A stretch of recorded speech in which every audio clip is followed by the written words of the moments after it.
And hello, Enola Holmes fans, and welcome back to another episode of the Zone TV Movie Entertainment with me, your host Jonathan. Once again, bringing you my thoughts and movie review for the brand new Enola Holmes film, Enola Holmes 3, starring Millie Bobby Brown, Henry Cavill, Helen Bonham Carter. So, Enola Holmes 3, and if you have not seen this movie, don't worry, I won't spoil it. But before I begin, gotta say, where's our trailer, Marvel? I will continue saying this until Marvel releases the Doomsday trailer. Anyway, so Enola Holmes 3. This is the third film in the Enola Holmes series. Apparently, it's also a book. I had no idea. So this movie does star Mommy Brown, as I like to call her, because she's a mother now, which has been, it's crazy cool. So yeah, the fact that she's all grown up now, so good, very happy for her. So Enola Holmes, this time around, she's she's a high-end, detective now. She, everybody knows who she is. But now she's got to tackle her biggest mystery that she can ever solve, and that's being a wife. That's right, Enola Holmes is getting married in this movie. She has to, she's, study all the books. She's studied everything she can. She learned how to be a proper lady, and now she's about to become a wife. Can she handle the task? Well, it's only time will tell. We shall see.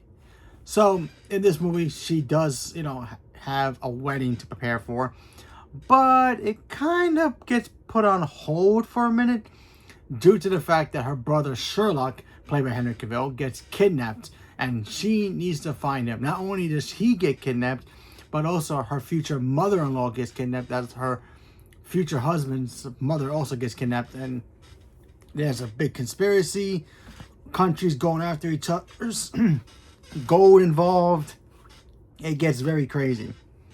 So Enola Holmes has got to figure out some clues that Sherlock left around for her to figure out, and try to solve the mystery of why would they get kidnapped in the first place, what's going on with this country's dirty little secrets, if you will, and also have time to get ready and get dressed and get ready for her wedding. So how is this movie?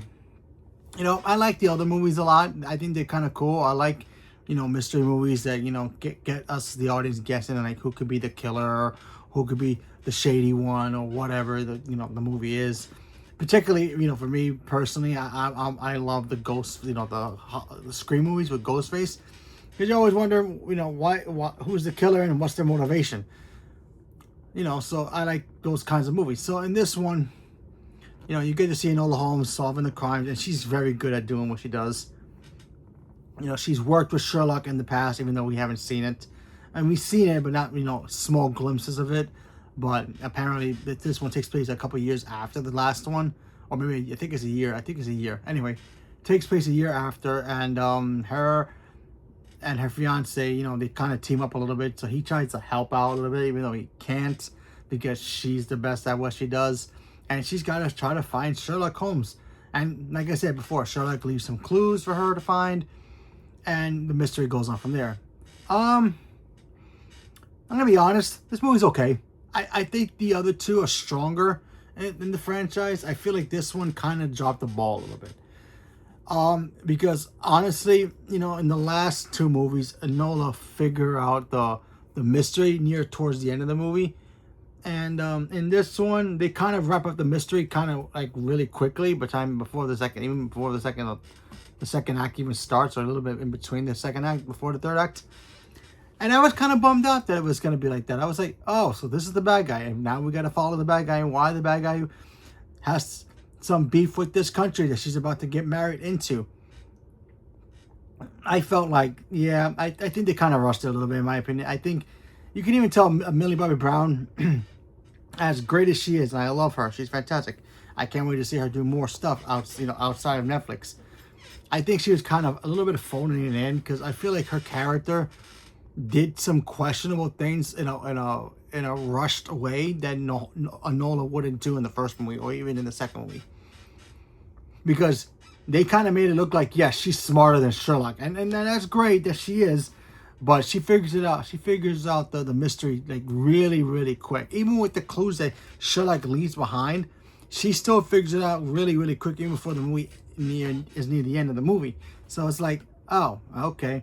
And now this movie just becomes like, yeah, good guy versus bad guy kind of a film.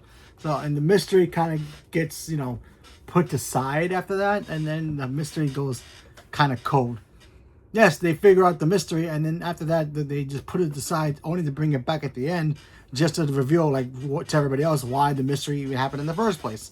So I thought that was kind of, kind of weak.